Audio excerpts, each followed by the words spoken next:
Meet Elise, a 33-year-old corporate professional who's been happily married to Luke for 2 years. Luke, 3 years her senior, works at a sister company to hers. Since the beginning, they've been residing with his parents in a two-family home arrangement. Luke, the younger of 2 brothers, has an elder sibling named Cody, who's 6 years his senior. Before Elise and Luke tied the knot, it seemed like Cody and his parents were the primary occupants of the household. However, Cody's wife, Chris, known for her talkative nature and competitive spirit, often found herself at odds with her equally strong-willed mother-in-law. Eventually, Cody and his father had enough of the family disputes and decided to move out.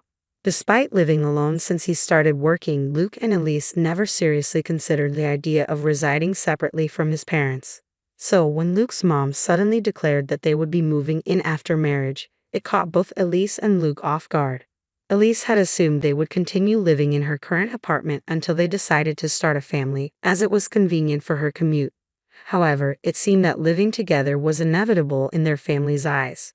Although the idea initially unsettled them, they realized that the commute wouldn't differ much whether they stayed at Luke's apartment or his parents' house. Besides, the ancestral home, crafted by Luke's grandfather, boasted both a main house and a guest house, promising ample privacy. Reluctantly, they agreed to move in. However, Elise soon found herself regretting the decision. Luke's mother, in her mid-60s, began complaining about back pain and dizziness, leaving all household chores from cleaning to laundry and shopping squarely on Elise's shoulders. As a full-time worker, even sharing chores with Luke barely managed to keep our lives and his parents' lives in order. Then, an unexpected financial burden hit us. Firstly, the guest house needed serious renovations.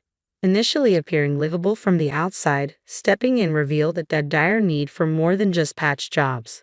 The bathroom, kitchen, roof, floors, everything showed significant wear and tear. Yet it was our space, and naturally, we committed to paying for the renovations. What caught us off guard was when my mother-in-law demanded the same renovations for the main house upon seeing the newly refurbished guest house. It seemed inconceivable to fix up our space and leave them in a rundown place. However, we couldn't afford to do everything all at once. Why is Elise working then? To support us, her in-laws? My mother-in-law questioned. Exactly, Luke, we blessed you with marriage. You should serve us in return. So not only did they want the house renovated, but they also desired new high-end furniture and appliances, claiming the newly renovated rooms deserved the best. Additionally, they made us pay for every little thing, from groceries to household items. Thanks to this situation, Luke and I struggled to save even a tiny bit of money every month. Just as we approached the 3rd year, my mother-in-law and the Cody couple suddenly dropped the bomb. We're moving in, you have to move out. Christy explained that Cody got laid off, although he was actually spared but chose to leave to save a collie with kids. Despite having 1-year-old twins himself, he was deemed more responsible due to his prestigious university background. Facing this ultimatum, Luke and I sat down with my in-laws, pleading our case for hours until we finally conceded. Fine, we'll move out this week. It was clear that we had no other choice. We've learned plenty about family from you, mother-in-law and father-in-law. It's time to put that wisdom into practice, right, Luke? I teased, glancing at my husband. Ha, finally getting it, are you? Luke chuckled. Yeah, just like Elise said, we're happy to do it. Great, case closed, he affirmed. With that, Luke and I turned our backs on our chuckling in-laws and headed for the guest house. 2 weeks later, we had movers arranged and relocated with no time to spare. Opting for the full packing service due to time constraints, we timed our move during my in-laws' regular lunch at karaoke with friends to avoid any complaints about the items we were taking. We wrapped up all the formalities in 3 days, utilizing our paid leaves and starting our new life. However, one day, I received a call from the front desk at work, informing me that someone claiming to be family was there to see me. I had a feeling she'd show up soon, but I didn't expect her to barge in on me instead of Luke. Quickly texting Luke about the situation, I braced myself for the inconvenience. Luke's response came swiftly, suggesting that we ask Maya to step out for a meeting to avoid causing trouble at the office. Passing the message to the front desk, we managed to make our in-laws leave as agreed. That night, as Luke and I pulled into the parking lot of our in-laws' compound, they, along with Cody and his spouse, rushed out of the main house and guest house to greet us. Upon closer inspection, I noticed that both my in-laws had a baby strapped to their backs, probably Cody's twins. As I locked the car, Cody's voice boomed angrily. Hey, how dare you show up here in my parents' cars? Luke remained composed, retorting, your parents' cars? Which ones are those? This seemed to infuriate Cody even more. The cars you both drove up in, obviously, he exclaimed. Well, Cody, both these cars were purchased by us. Our names are even on the registration certificates. Would you like to see? Luke interjected, stepping in. I've been annoyed by how our parents drive these cars as if they own them. We let it slide because we live together, but now there's no need to lend them out, right? I added, feeling a surge of irritation. Don't forget Dad-in-law has that old minivan he used for work, Chrissy chimed in, glaring at us. Who cares about that old car? Spat Cody. But it's perfect for twins, isn't it? You can fit 2 car seats, I retorted, attempting to reason. Our back and forth made our in-laws uncomfortable. After seeing Cody receive a talking to about the cars, they jumped in. What about the furniture and the appliances? Taking them while we're away. That's stealing, not just from the main house but also from the guest house, Cody argued. Yes, Cody, and I can't live without those, Chrissy added. Why would we have to leave them? Look, I get what you're saying. We're using the guest house anyway. But there's no reason to dip into the main house too, Luke reasoned. Why isn't that stuff we all pitched in for? I asked, trying to understand their logic. Such arrogance. Even so, once you gave it, it's ours, father-in-law fired back. Whoa, hold on. We never gave you anything. We just lent it. There's no memory of us ever saying we're giving it to you, and there's no transfer of ownership on paper, Luke countered, shocking both our in-laws. We were living together, so we lent stuff as a courtesy.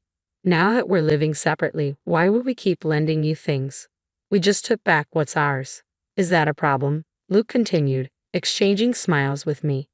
Well, we have washing machines and fridges too. You don't need 2 of each, do you? They argued. Exactly, so why not lend it to us again? Wherever you've moved, stuffing everything into a small space will just make it even more cramped, Luke concluded. We exchanged grins, acknowledging our cramped living situation. True, we're pretty packed right now, I admitted. Absolutely, it's a tight fit, Luke agreed. Chrissy began, in that case. But we cut her off. Remember, it's a storage room, so it's supposed to be cramped, I chuckled.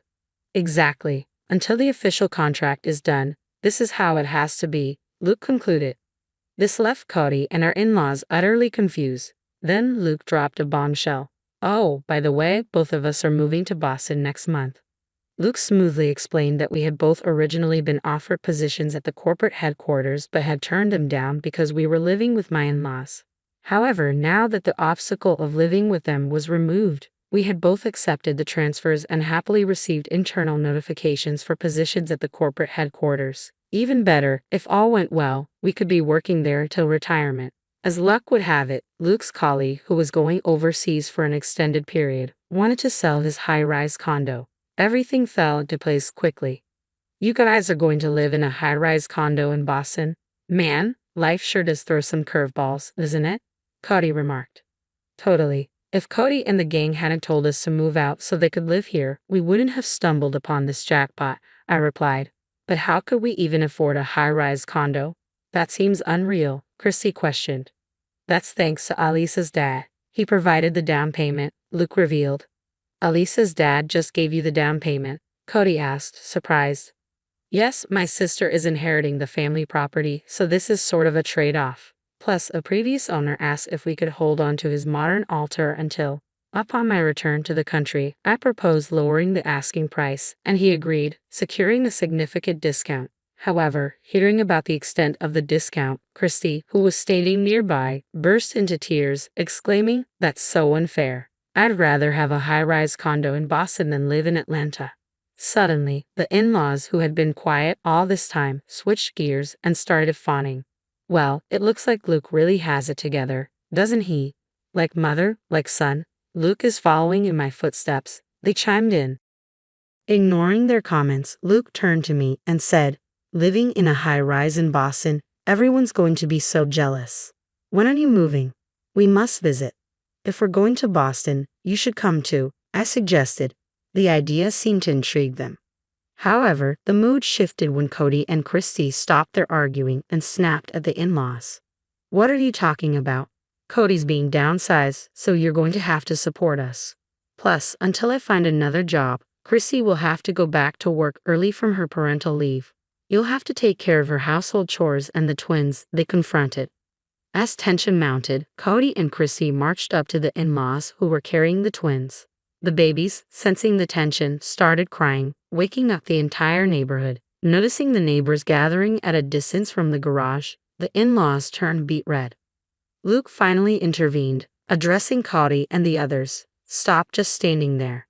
Exactly, these guys are trying to take advantage of us, your parents. Luke's laughter echoed as he continued. So, this is like a battle of wits between a raccoon and a fox, huh? Turning to the bewildered faces around him, he grinned and explained, if both couples, us and you, don't work, our family finances will collapse next month. Fuming, Christy asked what this meant. I chimed in, Christy, you thought if Cody lost his job and you moved into the in-laws' rental home, you could just push the utility bills and groceries onto them, right? Well, our income was running this house and you can't count on it anymore. I've never heard about this, exactly what we're telling you now, I admitted, puzzled. Oh, and you'll also need to help with the mortgage payments for the house renovation. It's in father-in-law's name, Luke added.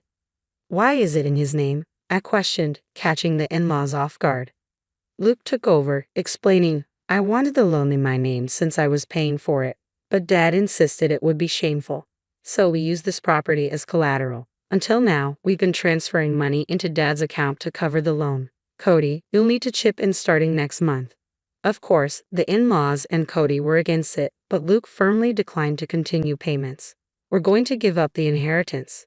So Cody, as the one who will inherit, you better take good care of your parents and the family home, I firmly told him. But children are still obligated to take care of their parents, right? My mother-in-law insisted. Luke brushed it off, saying, well, considering we've been covering your living expenses and loan payments for the past 2 years, I'd say that pretty much balances out any future caregiving costs I'd have as a son, don't you think? Let's go home, love, Luke said, looking at me. Goodbye, everyone. I doubt we'll meet again. Take care, I said, bidding farewell. The next day, Luke and I sold off the furniture and appliances we had moved from the main house, along with 2 cars we wouldn't need anymore. When Chrissy texted us asking for them, I simply replied, why? And blocked her.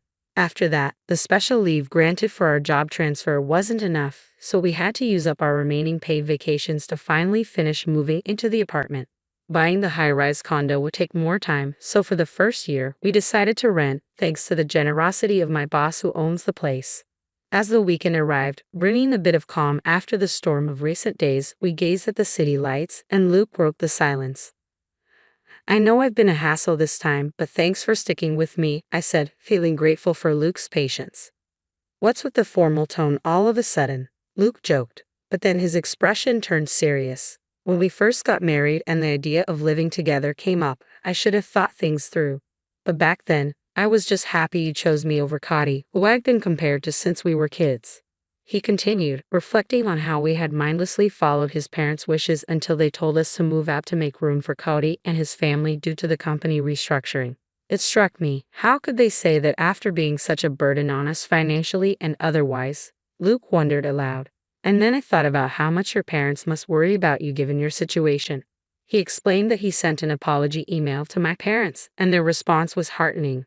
If we promise to make our daughter happy in the future, the past can be forgiven. Encouraged by this, when they discussed the down payment, they lent it to us without a hitch. Luke made a promise to do everything in his power to protect our life together, just the 2 of us and our future children, if we were blessed to have them. However, on the other hand, it seemed my in-laws were struggling. Despite pulling from their retirement income, they could barely afford the loan for the home renovation. With Cody's attempts to find new employment proving futile, they were forced to make do with Christy's salary now that she had returned to work. Arguments were frequent, often loud enough to hear outside the house. A former colleague even reached out to me, mentioning gossip about them skipping town, as they had cut off all contact with Luke and me. They even resorted to reaching out to my parents, but my dad immediately changed his phone number, seeing it as a small but significant step. given how they had belittled my family and neglected pre-marriage courtesies. Now, they had almost no way to get in touch with us. What goes around comes around, I mused.